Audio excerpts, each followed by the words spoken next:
Olá, meus queridos alunos.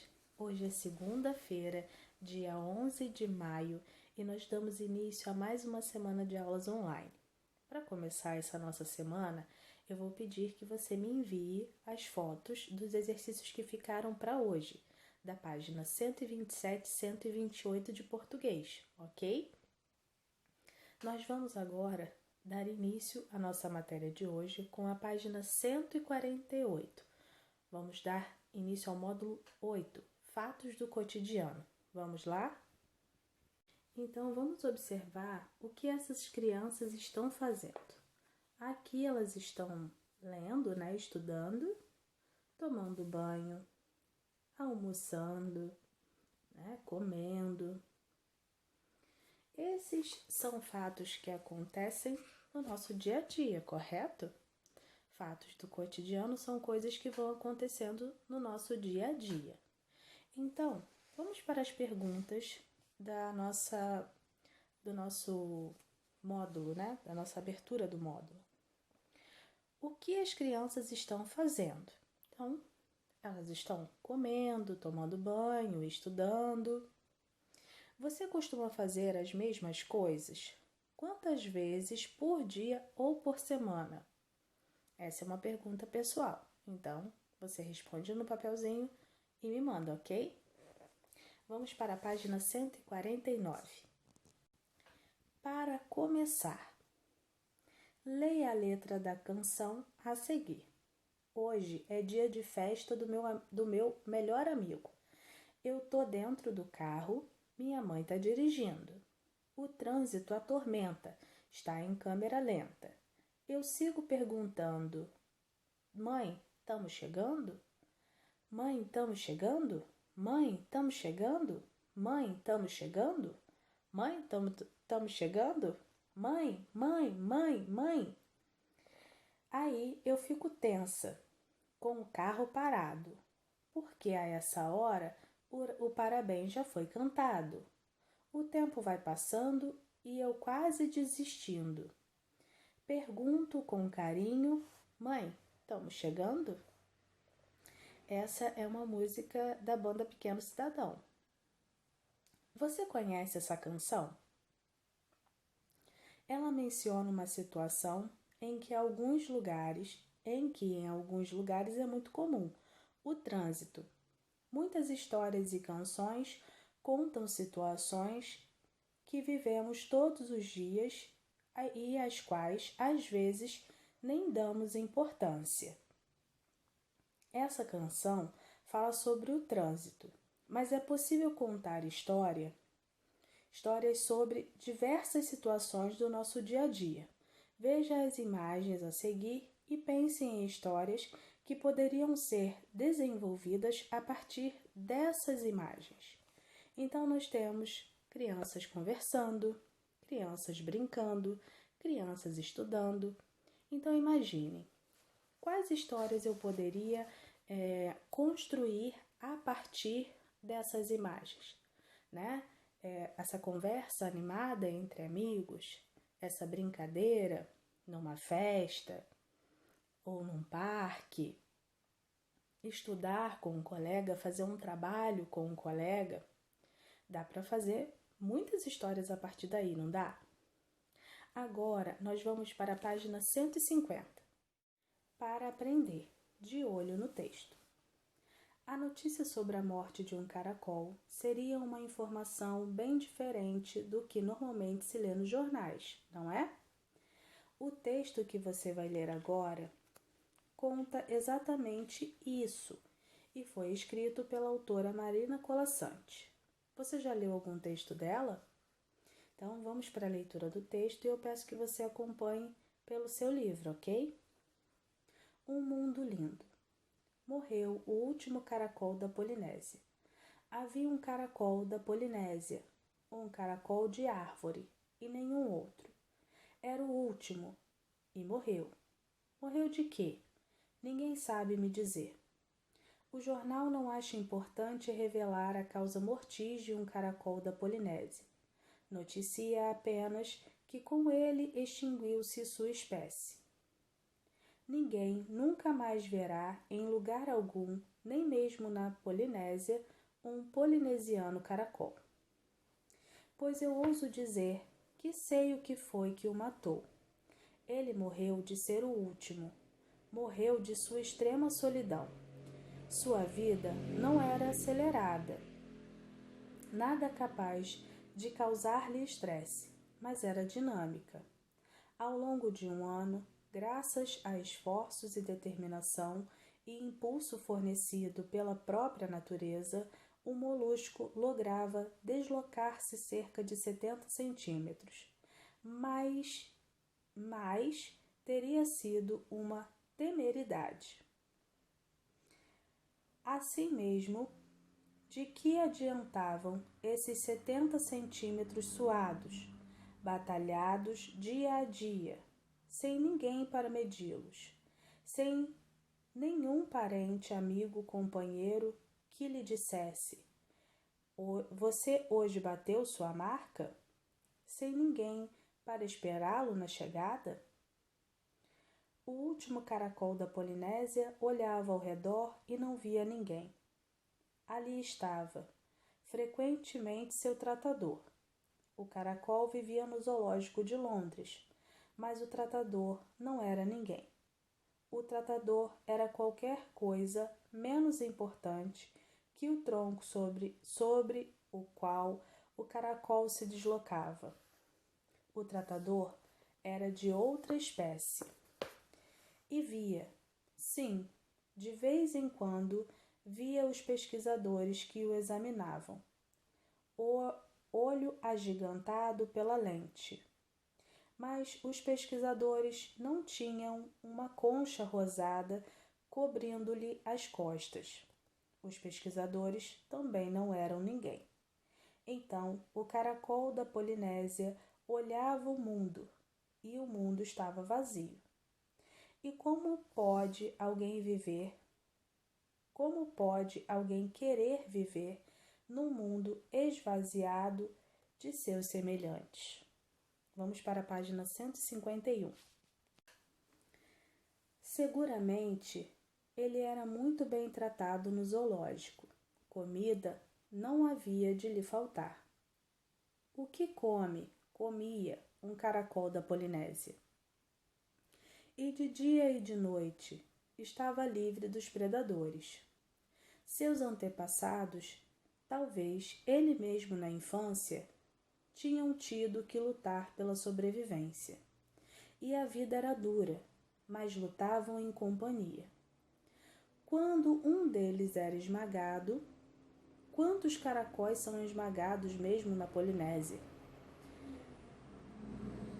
Outros lamentavam sua sorte. Quando um deles se atrasava em sua marcha, é tão fácil um caracol se atrasar. Outros esperavam por ele. Havia sempre velhos caracóis experientes aos quais pedir conselhos. Novos caracóis, ignários, aos quais ensinar os segredos da vida. Havia sempre companheiros, e o mundo, povoado de companheiros, era lindo. Mas os outros todos foram acabando aos poucos, vítimas do único predador disposto a transformar suas conchas em objetos turísticos. E o último caracol da Polinésia, cansado de ser o último, cansado de ser tão só, deixou-se pisar pela morte, que passava apressada.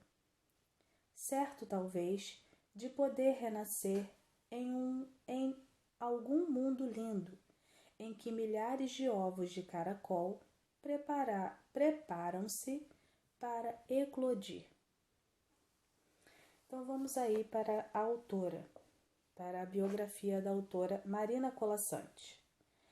Marina Colasanti nasceu em 1937 na Itália e em 1948 mudou-se com a família para o Brasil, onde vive até hoje na cidade do Rio de Janeiro.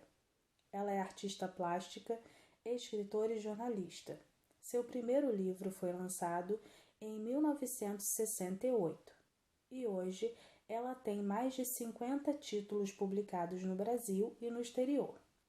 Veja mais informações no site da autora, www.marinacolassante.com. Vamos para a página 152. Antes de começar as atividades da página 152, vamos pensar um pouquinho sobre o texto. A informação é sobre um caracol. Esse caracol, ele era o último da sua espécie, então não tinha mais nenhum outro caracol para fazer companhia, certo? A autora contou como esse caracol deveria se sentir, como ele poderia estar se sentindo tão só nesse mundo, não é? A tristeza de estar só. No final, ela fala de um mundo lindo. Que mundo seria esse? Um mundo onde esse caracol teria companhia, certo?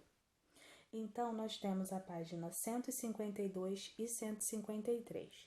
Eu vou ler, depois você vai dar uma pausa no vídeo, vai fazer essas atividades, ok? E aí, volta com o vídeo para corrigir. Vamos lá? Número 1. As crônicas costumam tratar de fatos cotidianos e da atualidade. Qual foi o fato abordado nessa crônica? Número 2. Ao tomar conhecimento da morte do caracol, a autora fez uma crítica à forma como essa notícia foi dada. Sublinhe esse trecho no texto. 3. Assinale a afirmativa correta de acordo com a crônica. O caracol vivia no zoológico de Londres porque não gostava de conviver com os demais de sua espécie. A crônica afirma que o caracol foi assassinado. O jornal explica a causa da morte do caracol da Polinésia. O que motivou a notícia foi a extinção da espécie. 4. Como esse fato é apresentado ao leitor? Assinale com um X na resposta correta, de forma bem-humorada ou de forma reflexiva. 5.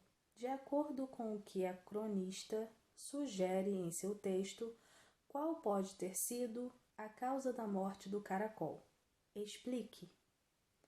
Número 6. Em sua opinião, a solidão pode fazer mal às pessoas? De que maneira? Converse com os colegas e o professor. Então, converse com quem está em casa com você, ok? E essa número 6 você vai colocar junto com a resposta da imagem de abertura do módulo, ok? 7.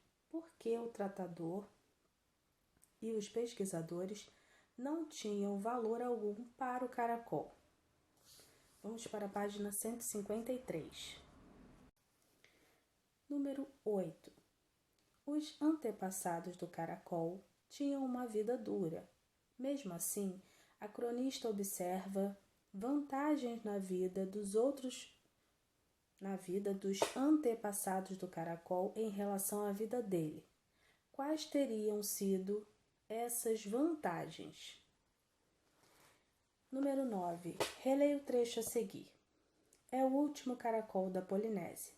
Cansado de ser o último, cansado de ser tão só, deixou-se pisar pela morte, que passava apressada. Certo, talvez, de poder renascer em algum mundo lindo, em que milhares de ovos de caracol preparam-se para eclodir. Letra A. Pode-se reconhecer que a morte é tratada como pessoa. Que característica mostra isso? Então, qual seria a característica nesse trecho dizendo que a morte seria uma pessoa? Letra B. Por que esse mundo em que o caracol renascia seria lindo? E número 10. O jeito como a cronista tratou o caracol despertou quais sentimentos em você? Converse com os colegas e professor. Então, essa é uma outra questão que você vai colocar junto com a número 6 e com a pergunta da abertura do módulo, ok? Fotografe e mande para mim. As outras atividades, você vai dar uma pausa agora no vídeo, vai fazer, se necessário, releia o texto, ok? Para responder essas perguntas. Eu já volto para corrigir. Então vamos lá. No número 1, qual foi o fato abordado nessa crônica? Foi a notícia da morte do caracol, o último exemplar da espécie, ok? No número 2, o trecho que a autora fez uma crítica à forma como essa notícia foi dada é esse trecho aqui, lá no início do nosso texto. Aqui, ó. O jornal não acha importante revelar a causa mortis de um caracol da Polinésia. Noticia apenas que com ele extinguiu-se a sua espécie. Ok? Então, esse é o trecho para ser sublinhado no texto de vocês, correspondente ao número 2. E no número 3, qual foi a opção correta sobre a crônica, né? Assinale a afirmativa correta de acordo com a crônica. Na verdade, é a última. O que motivou a notícia foi a extinção da espécie, né? Não foi nenhum outro motivo aí dado. Foi esse o motivo. Eles só disseram que a espécie acabou, ok? Número 4. Como esse fato é apresentado ao leitor? De uma forma bem-humorada ou de uma forma reflexiva? De uma forma reflexiva, certo? Número 5. De acordo com o que a crônica sugere em seu texto, qual pode ter sido a causa da morte do caracol? Ele teria morrido de tristeza ou de solidão, né? Segundo a crônica, esse foi o motivo na verdade, segundo a cronista, né? Esse seria o motivo da morte do caracol.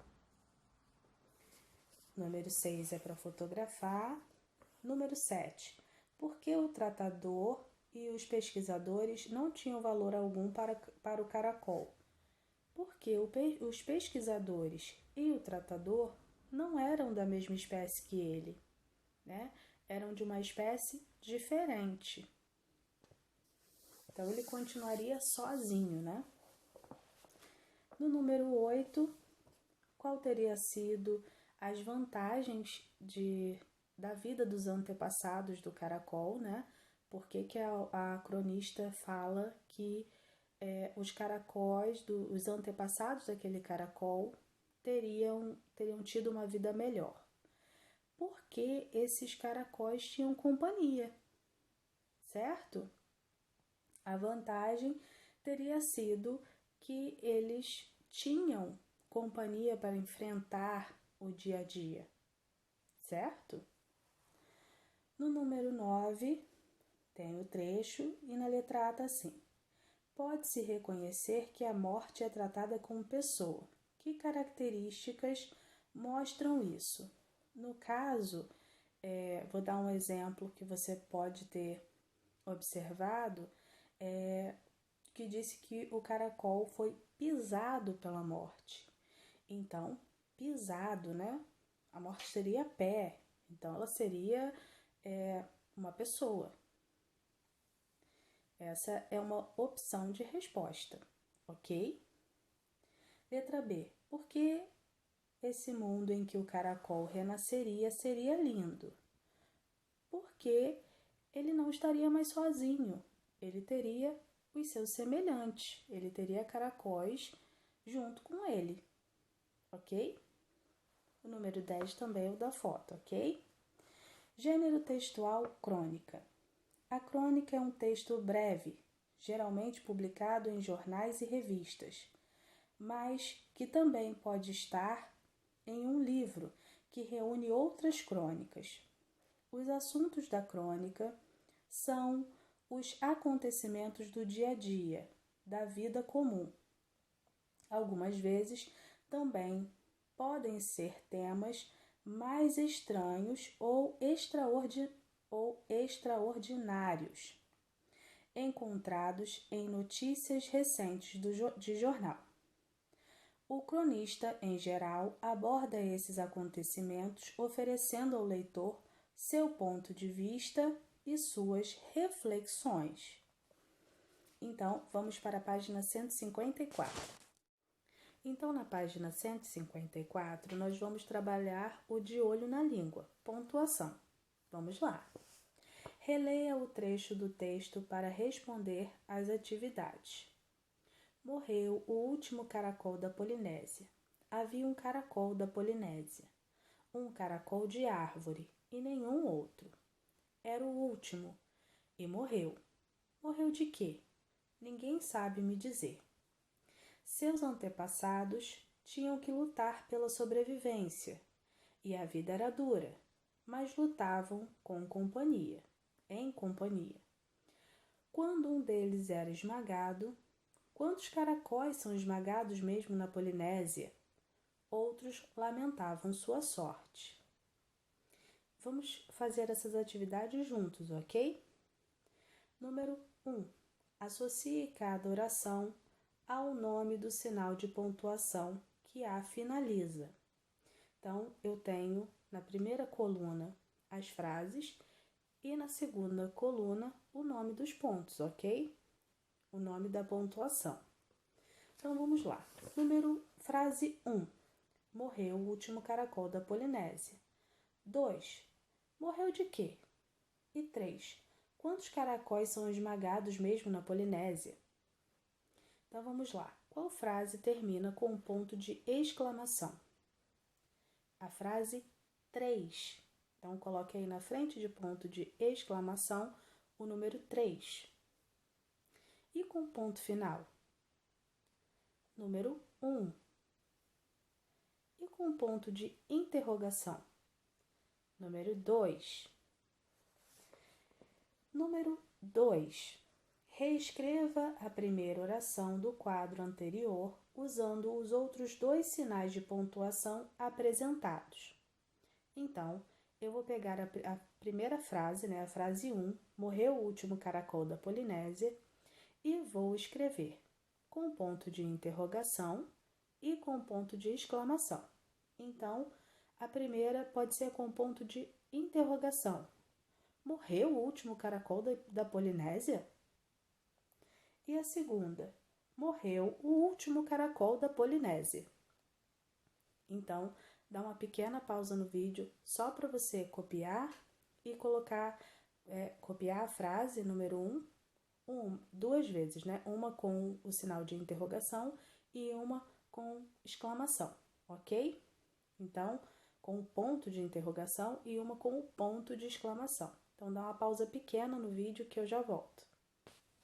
Então, vamos lá. Você já colocou, o ponto de interrogação e o ponto de exclamação. Vamos para o número 3. Leia a frase a seguir. Havia um caracol da Polinésia, um caracol de árvore e nenhum outro.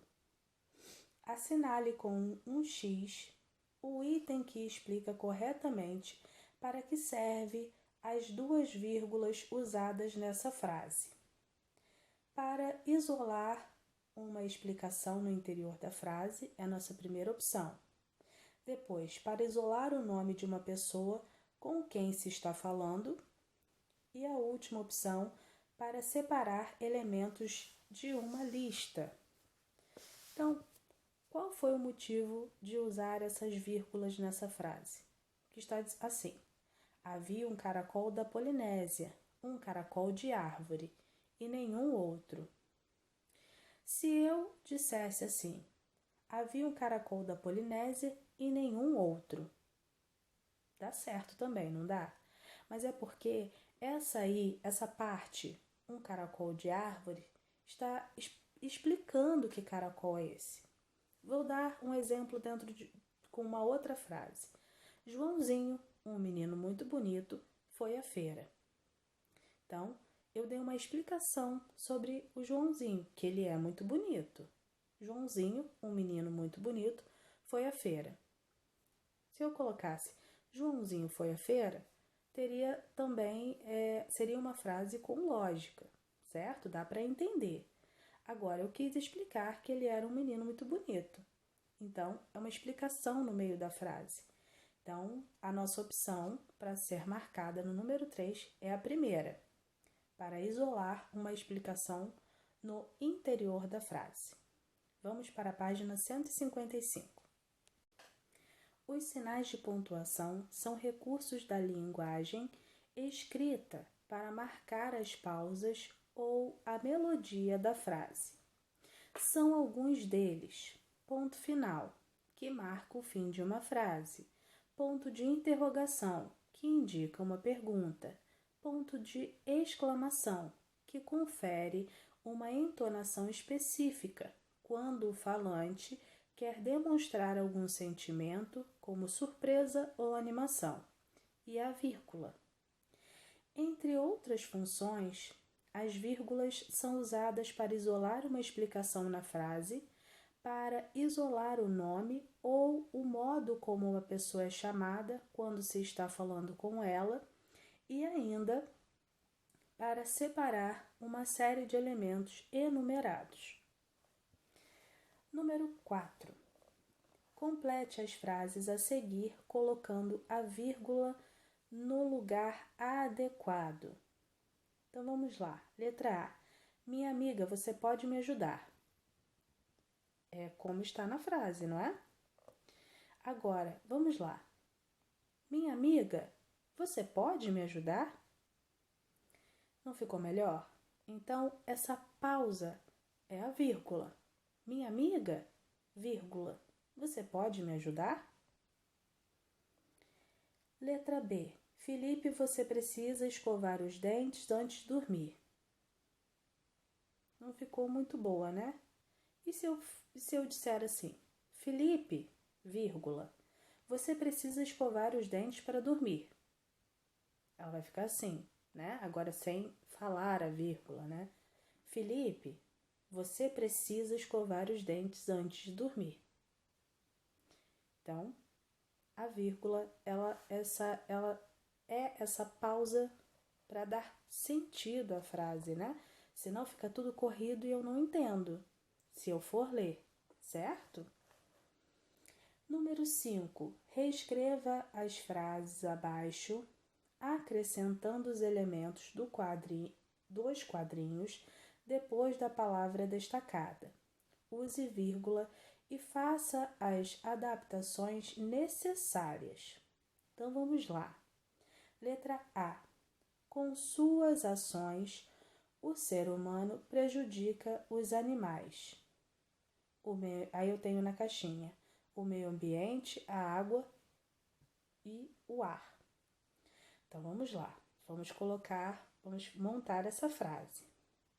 Com suas ações, vírgula, o ser humano prejudica os animais, vírgula, o meio ambiente, vírgula, a água e o ar. Ok? Vou repetir a frase. Com suas ações, vírgula, o ser humano prejudica os animais, vírgula, o meio ambiente, vírgula, a água e o ar. Ok? Letra B. O caracol precisa de comida, da convivência de seus semelhantes, do meio ambiente preservado. Então, a frase da letra B vai ficar assim. O caracol precisa de comida, vírgula, da convivência de seus semelhantes e do meio ambiente preservado. Vou repetir. O caracol precisa de comida, vírgula, da convivência de seus semelhantes e do meio ambiente preservado. Ok? Número 6. Usando vírgulas, reescreva as frases no caderno, colocando os termos entre parênteses após o nome destacado. Então, essa atividade você pode fazer no seu livro, né? Usar um espacinho do seu livro ou fazer numa folhinha separada, ok? Então, vamos lá. Letra A. O caracol quer renascer em um lugar onde milhares de ovos preparam-se para eclodir. E eu tenho um mundo lindo. Esse um mundo lindo é a explicação que eu quero dar no meio dessa frase desse lugar. Então, eu tenho que separar com vírgula, certo? Então, a nossa frase vai ficar assim. Um caracol quer renascer em um lugar, vírgula, um mundo lindo, vírgula, onde milhares de ovos preparam-se para eclodir. Novamente, vou repetir a frase.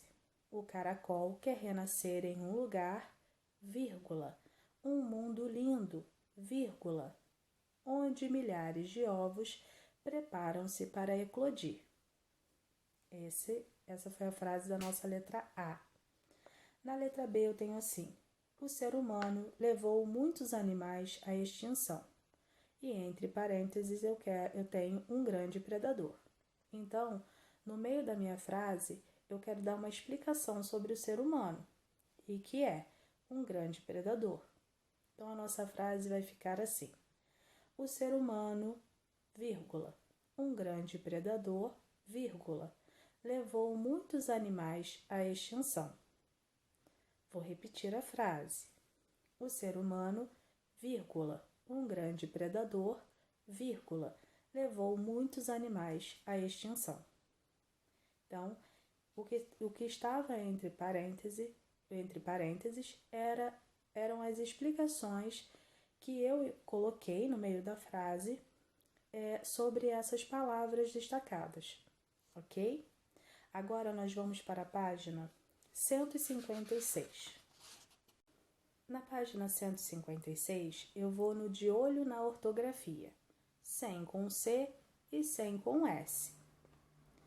Para relembrar, parônimos são palavras que têm grafia e pronúncia muito parecidas, mas apresentam significados diferentes. Por exemplo, descrição, discrição, discriminar e discriminar, que foram as palavras que nós trabalhamos na última aula, ok? Agora, vamos só rapidinho no final da página 157, onde nós temos um quadrinho. A palavra sem, com S, é uma preposição que traz a ideia de ausência, falta ou privação. Exemplos. Sem orientação, não poderemos realizar a tarefa. Estou sem sono. Então, é a ideia de não ter, certo? De estar sem. Agora, o sem com C é um numeral que indica uma centena, o número 100. Exemplo. 100 chances eu tivesse, 100 chances eu arriscaria.